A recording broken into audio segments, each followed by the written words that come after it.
പാകത്തിന് ഉപ്പ് ചേർക്കാം. ഉപ്പും കുറച്ച് ചേർത്താൽ മതി, പിന്നീട് നമുക്ക് ഉപ്പ് ചേർത്ത് കൊടുക്കാവുന്നതാണ്.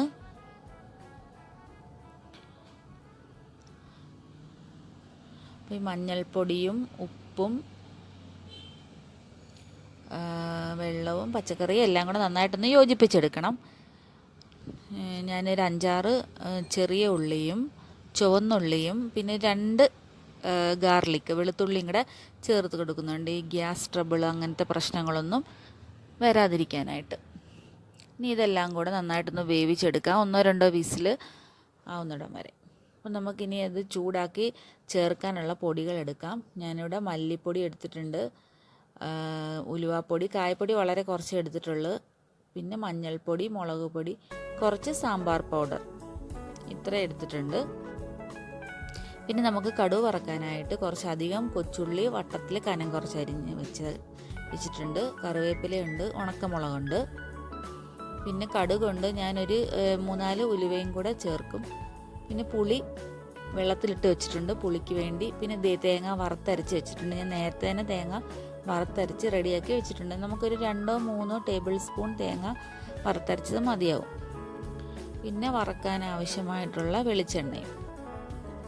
2-3 വിസിൽ കഴിഞ്ഞ് കുക്കർ ഓഫാക്കി വെച്ചിരുന്നു. ഇപ്പോൾ അതിൻ്റെ ചൂടാറിയതിന് ശേഷം പച്ചക്കറികളൊക്കെ നന്നായിട്ട് വെന്ത് ഇട്ടിട്ടുണ്ട്. തക്കാളി നിങ്ങൾക്ക് പിന്നീട് വേണമെങ്കിലും ചേർക്കാം. ഞാൻ മുരിങ്ങയ്ക്ക എൻ്റെ കയ്യിലില്ലായിരുന്നു, മുരിങ്ങയ്ക്കയും തക്കാളിയും ലാസ്റ്റ് നമുക്ക് ചേർക്കാവുന്നതാണ് നമ്മൾ തിളപ്പിക്കുന്ന സമയം. ഇപ്പോൾ ദേ കുറച്ച്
സാമ്പാർ ഇപ്പം നന്നായിട്ട് തിളച്ച് വന്നിട്ടുണ്ട്.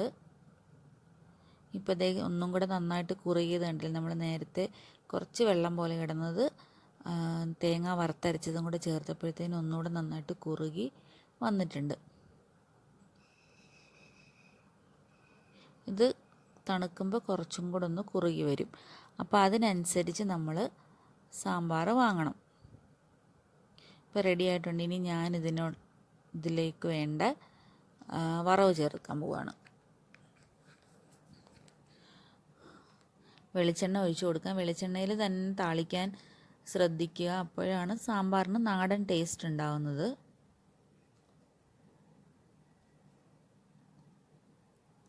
വെളിച്ചെണ്ണ നന്നായിട്ട് ചൂടാവുമ്പോൾ വളരെ കുറച്ച്, ഏകദേശം 1/2 ടീസ്പൂൺ ഉലുവ ചേർത്ത് കൊടുക്കാം. ഓപ്ഷണലാണ്, വേണമെങ്കിൽ മാത്രം ചേർത്താൽ മതി ഉലുവ. പിന്നെ കുറച്ച് കടുക്, ജീരകത്തിൻ്റെ ടേസ്റ്റ് ഇഷ്ടമുണ്ടെങ്കിൽ നല്ല ജീരകം ഒരു നുള്ള് ഈ സമയത്ത് ഇട്ട് കൊടുക്കാം. ഇത് ഇഷ്ടമുള്ളവർക്ക് മാത്രം.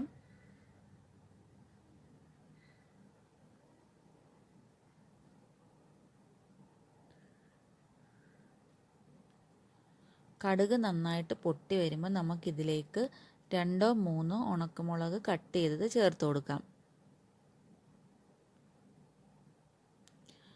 അത് കഴിഞ്ഞിട്ട് ചെറിയ ഉള്ളി കനം കുറച്ച് അരിഞ്ഞത് 8-10 എണ്ണം ഞാനിവിടെ അരിഞ്ഞ് വെച്ചിട്ടുണ്ടായിരുന്നു. അതെല്ലാം കൂടി നന്നായിട്ട് മൂപ്പിച്ചെടുക്കാം. കറിവേപ്പില നിങ്ങളുടെ ആവശ്യത്തിനനുസരിച്ച് ചേർത്ത് കൊടുക്കാം.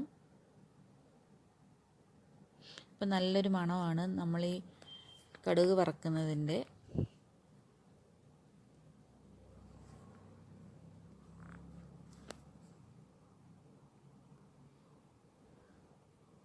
ഉള്ളിയൊക്കെ നന്നായിട്ടൊന്ന് മൊരിഞ്ഞ് വന്നതിന് ശേഷം നമുക്കിത് സാമ്പാറിൽ ചേർത്ത് കൊടുക്കാം.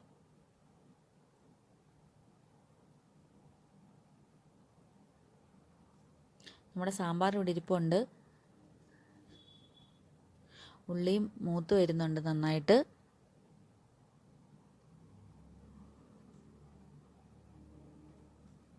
ഒരുപാട് ബ്രൗൺ നിറമാക്കേണ്ട ആവശ്യമില്ല. നന്നായിട്ടൊന്ന് മുരിഞ്ഞ് കഴിയുമ്പോൾ നമുക്ക് ഇത് സാമ്പാറിലേക്ക് ചേർത്ത് കൊടുക്കാം.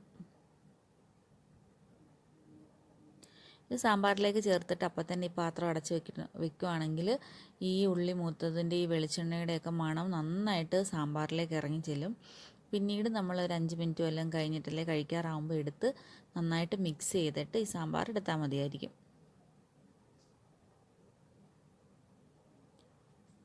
ഞാനിത് പെട്ടെന്ന് തന്നെ അടച്ച് വയ്ക്കാൻ പോവാണ്. ഇനി നമുക്ക് ദോശ ഉണ്ടാക്കാം. ദോശയോ ഇഡ്ഡലിയോ അല്ലെങ്കിൽ ഉച്ചക്കലത്തെ ചോറിൻ്റെ കൂടെയോ നമുക്ക് ഈ സാമ്പാർ ഉപയോഗിക്കാം. ചോറിൻ്റെ കൂടെയൊക്കെ ആണെങ്കിൽ വേണമെങ്കിൽ കുറച്ച് ഗ്രേവി കുറച്ചിട്ട് കട്ടി സാമ്പാറായിട്ട് നമുക്ക് എടുക്കാം. അപ്പോൾ വളരെ ടേസ്റ്റി ആയിട്ടുള്ള ഈ സാമ്പാർ ഉണ്ടാക്കാൻ അറിയാത്തവരെല്ലാം ഒരു തവണയെങ്കിലും ട്രൈ ചെയ്ത് നോക്കണം. വറുത്തരച്ച സാമ്പാറിനൊരു പ്രത്യേക ടേസ്റ്റാണ്. എല്ലാവരും ട്രൈ ചെയ്ത് നോക്കിയിട്ട് ഫീഡ്ബാക്ക് അറിയിപ്പിക്കുക. Thank you.